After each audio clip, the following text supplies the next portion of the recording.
বড় পুরস্কার পেলেন টাইগার নতুন তারকা সাইফ হাসান। এশিয়া কাপে দুর্দান্ত ব্যাটিং করার পর এবার প্রথমবারের মতো সুযোগ পেলেন আবু টি-10 লিগে। আকাশচুম্বী চাহিদায় তাকে স্কোয়াডে ভিড়িয়ে নিল এক শীর্ষ ফ্র্যাঞ্চাইজি। তার সাথে ডাক পেলেন এক তরুণ তারকা, তাকেও নেওয়া হয়েছে বেশ চড়া দামে। আবু টি-10 লিগে টাইগার ক্রিকেটারদের সুযোগ পাওয়া নিয়ে বাকিটা জানবো রিপোর্টে। স্বপ্নের মতো সময় কাটাচ্ছেন বাংলাদেশের নতুন ব্যাটিং তারকা সাইফ হাসান। জাতীয় দলের পাশাপাশি ফ্র্যাঞ্চাইজি ক্রিকেটও সমান তালে আলোচনার জায়গা জুড়ে আছেন এই ডানহাতি ব্যাটার। এশিয়া কাপে দুর্দান্ত পারফরমেন্স করে আলোড়ন সৃষ্টি করেছিলেন পুরো বিশ্ব জুড়ে। এবার তারই পুরস্কার পেলেন হাতে নাতে। আকাশচুম্বী চাহিদায় প্রথমবারের মতো দল পেয়ে গেলেন আবুধাবির টি-10 লিগে।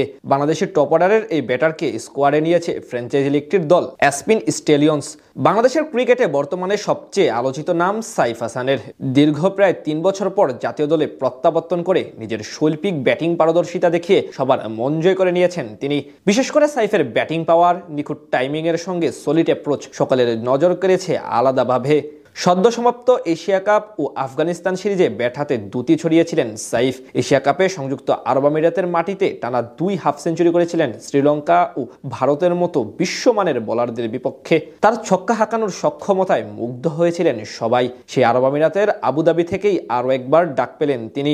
দেশটি ফ্র্যাঞ্চাইজি লিগের নজর কাড়ার সুবাদে টি-10 লিগের ড্রাফট থেকে তাকে দলে ভেড়ালো অ্যাসপিন স্টেলিয়ন্স। এদিকে বল হাতে উইকেট খোঁড়ার মাঝে থাকলেও গত চ্যাম্পিয়ন্স ট্রফিতে ও লাল বলে নিজের গতির ঝড় তুলে বিশ্বব্যাপী ভালো প্রশংসা কুড়িয়েছিলেন জাতীয় দলের আরেক স্পিরিস্টার নাহিদ রানা, যার বরাতে তিনি সুযোগ পেয়েছেন টি-10 লিগে। একই দিন প্লেয়ার্স ড্রাফট থেকে তাকে স্কোয়াডে যুক্ত করেছে আলোচিত ফ্র্যাঞ্চাইজি ভিস্তা রাইডার্স।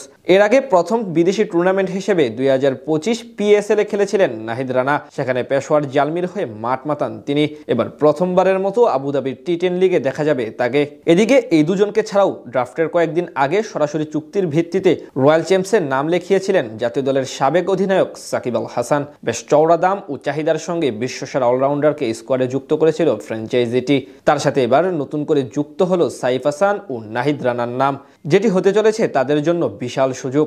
বিশেষ করে সাইফ হাসান যদি জাতীয় দলের মতো এই টুর্নামেন্টেও নিজের ক্যালিবার দেখাতে পারেন, তাহলে হয়তো আগামী আইপিএলও চমক হিসেবে সুযোগ পেয়ে যেতে পারেন তিনি, কারণ তার উপর বেশ ভালো নজর আছে ভারতীয় ক্রিকেট বিশ্লেষকদের। আগামী 18 নভেম্বর পর্দা উঠবে টি-10 লিগের আসন্ন আসরের 3 টাইগার ক্রিকেটার, যেখানে 3টি নতুন ফ্র্যাঞ্চাইজির হয়ে খেলবেন। টুর্নামেন্টের নবম আসরে নতুন ফ্র্যাঞ্চাইজি হিসেবে যুক্ত হয়েছে ভিস্তা রাইডার্স, অ্যাসপিন স্টেলিয়ন্স ও রয়্যাল চ্যাম্পস। তাদের সঙ্গে যোগ দিয়েছে আজমান টাইটান্স ও কোয়েটা ক্যাভালরি ফ্র্যাঞ্চাইজি। গত মৌসুমে খেলার ডেকান গ্ল্যাডিয়েটর্স, দিল্লি বুলস ও নর্দার্ন ওয়ারিয়র্স থাকছে এই টুর্নামেন্টে। এশিয়া কাপে দুর্দান্ত পারফরমেন্স করে আলোড়ন সৃষ্টি করেছিলেন পুরো বিশ্ব জুড়ে। এবার তারই পুরস্কার পেলেন হাতে নাতে।